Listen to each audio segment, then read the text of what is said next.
É o famoso queijo gorgonzola.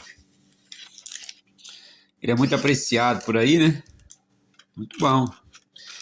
Mas se você comprar ele e comer na hora, ele não é muito bom não. Ele tem um amargo e meio amargoso. Mas se você deixar ele um tempo fora da dentro da geladeira, ele vai criar essa casquinha aqui, ó. Vai ficar todo durinho assim. Mas fica bom demais. Quem olha assim, pela aparência dele, fala, não, credo, é um queijo estragado, não presta. Mas depois de uns dias fora da geladeira, mas fica tão bom. Aí você degusta ele com um vinhozinho. Eu não sabia como era tão bom comer ele assim. Aprendi sozinho, né? Porque deixei na geladeira, no primeiro dia eu não gostei muito não, mas depois de uns dias, que maravilha. Oh, coisa boa.